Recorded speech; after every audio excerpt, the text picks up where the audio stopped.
যুবসাথী প্রকল্পে আবেদন করেছেন কিন্তু এখনও পর্যন্ত ব্যাংক অ্যাকাউন্টে টাকা ঢোকেনি। হ্যাঁ, এইরকম হাজার হাজার বেকার ছেলেমেয়েরা রয়েছেন যারা যুবসাথী প্রকল্পে 1,500 টাকার জন্য আবেদন করেছেন।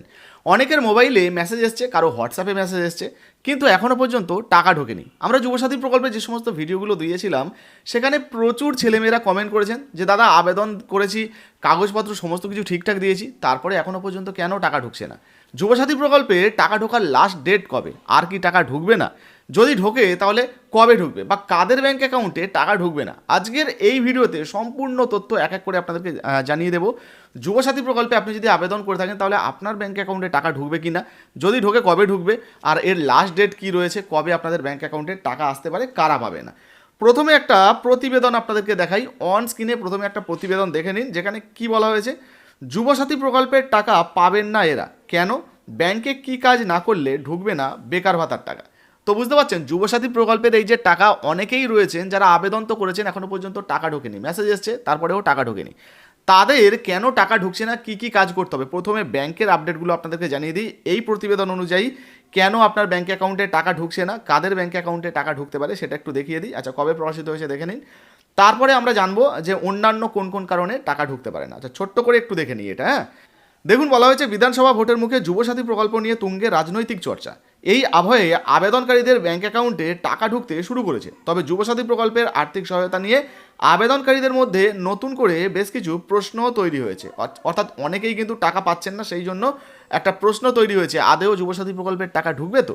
দেখুন, বলা হয়েছে অনেকের ক্ষেত্রে সব তথ্য ও নথি ঠিক থাকলেও ব্যাংকে টাকা আসছে না। এই অনুদান পাওয়ার জন্য ব্যাংকে ডিরেক্ট বেনিফিট ট্রান্সফার, যেটা ডিবিটি বলা হয় আর কি, চালু রাখা বাধ্যতামূলক। তো এর আগেই আপনাদেরকে জানিয়েছিলাম, যদি আপনি আপনার ব্যাংক অ্যাকাউন্টে যুবসাথী প্রকল্পের টাকা পেতে চান তাহলে ডিবিটি লিঙ্ক কিন্তু থাকতে হবে। তবে এই নিয়ে চিন্তার কিছু নেই, আপনার যদি ব্যাংক অ্যাকাউন্টের সঙ্গে আধার কার্ডের লিঙ্ক থাকে তাহলেও কিন্তু সমস্যা হবে না। দেখুন, বলা হয়েছে যুবসাথী প্রকল্পের নিয়ম অনুযায়ী টাকা সরাসরি আবেদনকারীর সেই ব্যাংক অ্যাকাউন্টে পৌঁছাবে যে নির্দিষ্ট ব্যাংক অ্যাকাউন্টের সঙ্গে আবেদনকারীর আধার কার্ড যুক্ত রয়েছে বা যুক্ত থাকবে, অর্থাৎ যে ব্যাংক অ্যাকাউন্টের সঙ্গে আধার কার্ডের লিঙ্ক রয়েছে সেই ব্যাংকেই কিন্তু আপনার টাকা ঢুকবে। এবার দেখুন, বলা হয়েছে ফর্মে দেওয়া অ্যাকাউন্টটি যেন কোনোভাবেই বন্ধ বা নিষ্ক্রিয় না হয়ে যায়। দীর্ঘ সময় ধরে যদি লেনদেন না করেন সেক্ষেত্রে কিন্তু কেওয়াইসি আপডেট না করলে ব্যাংক অ্যাকাউন্ট বন্ধ হয়ে যেতে পারে, এবং সাময়িক বন্ধ থাকলে আপনার ব্যাংক অ্যাকাউন্টে কিন্তু এই লক্ষ্মী ভাণ্ডার প্রকল্পের টাকা ঢুকবে না। তাই টাকা ঢোকার আগে ব্যাংকের শাখায় গিয়ে নিজের অ্যাকাউন্টটি সচল আছে কি না তা যাচাই করে নিন। তো ছোট্ট করে এইটুকু আপনাদেরকে দেখিয়ে দিলাম। এবারে আপনাদেরকে জানাই, যুবসাথী প্রকল্পে টাকা আপনার ব্যাংক অ্যাকাউন্টে না ঢোকার পিছনে আরও অনেক কারণ থাকতে পারে।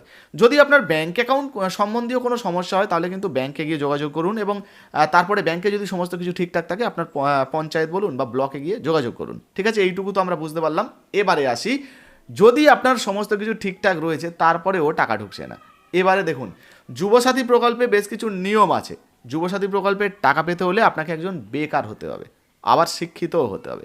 মাধ্যমিক পাস যদি আপনি না করেন, ধরুন আপনি 9 পাস করেছেন বা মাধ্যমিক পরীক্ষা দিয়েছেন কিন্তু ব্যাক করে গেছেন, অর্থাৎ ফেল করেছেন, তো পাস সার্টিফিকেটের প্রয়োজন হবে। আপনি মাধ্যমিক পাস হলে তবেই এই প্রকল্পে আবেদন করে এই প্রকল্পের সুবিধা পাবেন, না হলে কিন্তু পাবেন না। হলো দ্বিতীয়ত, আপনাকে একজন বেকার হতে হবে, কোনো জায়গায় আপনি চাকরি করছেন, কর্মসংস্থান রয়েছে, তাহলে কিন্তু আপনি এই প্রকল্পের সুবিধা পাবেন না। এখন আপনার মনে হতে পারে সরকার কিভাবে জানবে যে আমি অন্য কোনো জায়গায় চাকরি করছি কিনা বা আমি বেকার কিনা।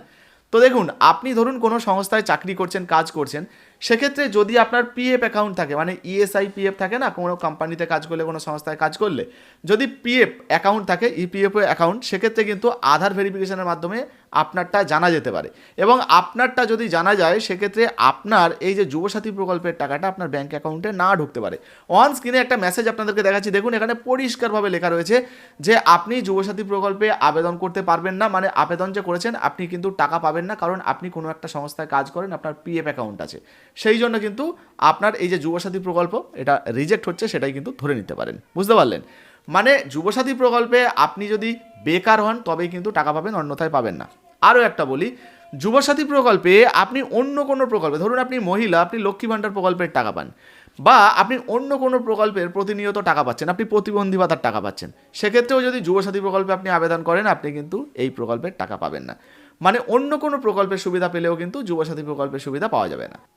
শুধু তাই নয়, আপনার কোনো ধরুন বড় ধরনের ব্যবসা আছে, আপনি ইনকাম ট্যাক্স ভরেন, তো এক্ষেত্রেও কিন্তু যুবসাথী প্রকল্পের টাকা আপনার ব্যাংক অ্যাকাউন্টে ঢুকবে না। বুঝতে পারলেন? তো এই সমস্ত কারণে যুবসাথী প্রকল্পের টাকা আপনার ব্যাংক অ্যাকাউন্টে নাও ঢুকতে পারে। এবারে আসা যাক যে যুবসাথী প্রকল্পের টাকা দেওয়ার লাস্ট ডেট কবে। দেখুন এই রকম কিন্তু কোনো ডেটের কথা ঘোষণা করা হয়নি।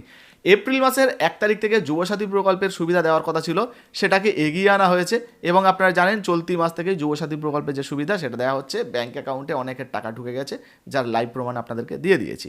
তবে যুবসাথী প্রকল্পে প্রচুর অফলাইনে যে ফর্মগুলো জমা পড়েছিল সেগুলোর বেশিরভাগই এখনও কিন্তু ডেটা এন্ট্রি হয়ে ওঠেনি, সেগুলো ওয়েবসাইটে আপডেট হয়নি। সেই জন্যই অনেকের কিন্তু মেসেজ আসছে না, অনেকে টাকা পাচ্ছে না।